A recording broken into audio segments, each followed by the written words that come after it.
Alors aujourd'hui, c'est le début de l'automne, un peu, le temps change. Alors bon, l'été dernier, je vous avais donné la recette de la soupe de tomates à la provençale, mais froide.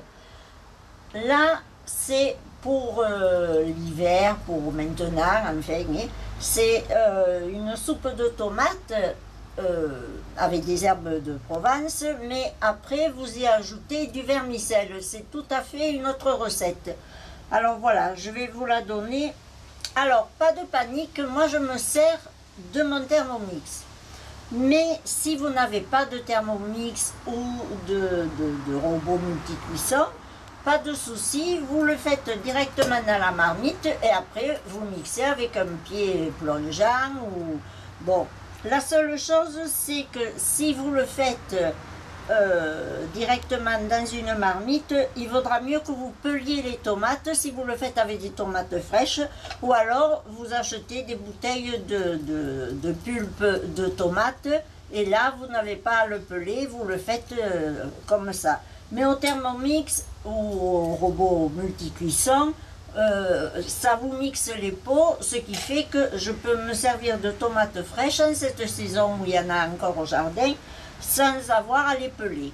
Alors voilà, il vous faut un oignon que vous coupez en 4, hein, que vous mettez dans votre appareil ou dans votre marmite, et deux gousses d'ail et un petit bouquet de persil frais.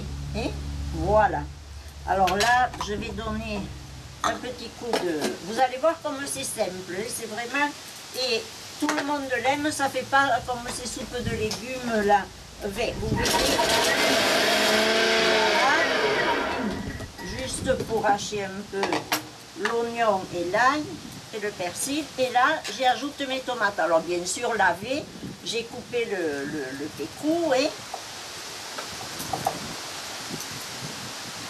Alors là, je vous rappelle, si vous le faites à la marmite, ou vous pelez les tomates si c'est des tomates fraîches, ou alors vous vous servez tout simplement de pulpe de tomates.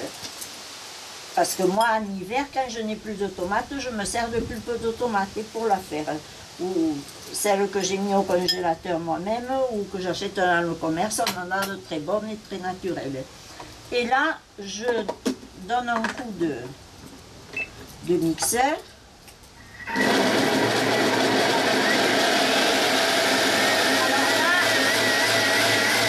J'arrête pour pouvoir parler, pour que vous m'entendiez. Vous mixez pour pouvoir mixer les pots à 10 et pendant 10 secondes à peu près.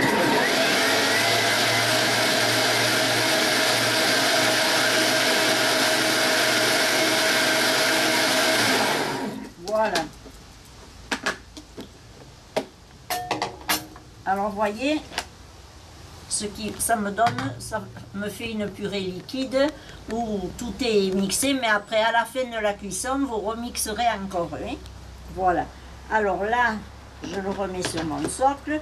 J'ajoute un cube du commerce de volaille dégraissée. Hein, dedans, du sel.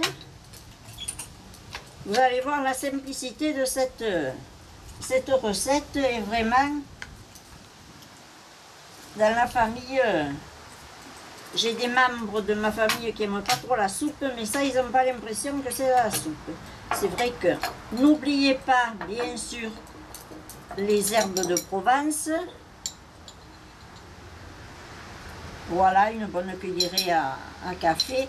Donc là, il y a du thym, du romarin, de la sarriette et un tour de moulin à poivre. Voilà, et c'est tout. Et je ferme mon robot, ou si c'est dans la marmite, vous le faites cuire sur le gaz ou sur le feu, enfin que vous avez. Et là, je mets 20 minutes de cuisson à 90, vitesse de 1, 2, et voilà, doucement que ça mijote. Donc on se retrouve dans 20 minutes pour la fin de la recette. À tout à l'heure.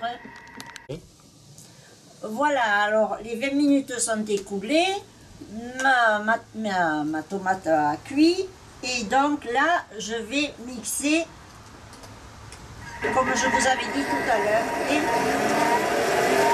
à 10, assez fort.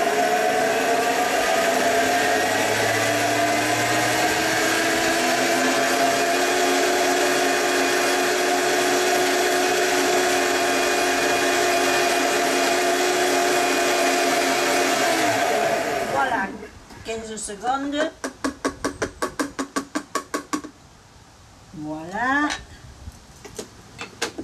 Et c'est tout. Vous voyez que c'est vraiment pas compliqué. Alors après, je verse ma crème de tomate. Vous voyez comment c'est?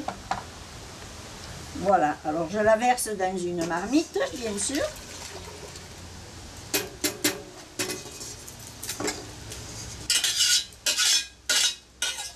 J'ai mis une marmite un peu grande, mais enfin c'est pas grave, il vaut mieux plus grand que pas assez. Et là, j'y ajoute de l'eau. Vous déliez avec de l'eau parce que ça serait trop concentré. Il vous faut 1 litre d'eau à peu près.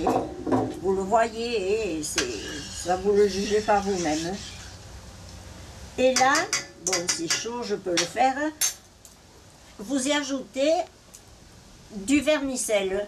Maintenant, si vous n'aimez pas le vermicelle, vous mettez des pâtes à potage ou du tapioca ou ce que vous voulez.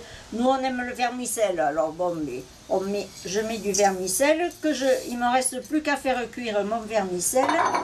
Même là, comme c'est chaud, je pourrais fermer ma marmite et que ça cuise tout seul. Mais enfin, après vous vérifiez. Quand votre vermicelle est cuit, vous rectifiez l'assaisonnement, hein, comme dans toute recette. Et c'est tout. Vous voyez que c'est vraiment pas compliqué comme recette. Et je vous assure que c'est délicieux. Vous voyez, ça vous fait quand même une bonne soupe. Et donc, le vermicelle en cuisant va avec la farine, enfin tous les composants du vermicelle, ça va vous épaissir votre soupe. Et c'est un délice. Voilà pour cette recette de soupe de tomates aux herbes de Provence. J'espère que vous allez vous régaler en la préparant. Je vous remercie pour les likes que vous me mettez, pour vos commentaires et pour tous ceux qui s'abonnent de plus en plus. Ça me fait vraiment plaisir. Et à une prochaine recette. Merci.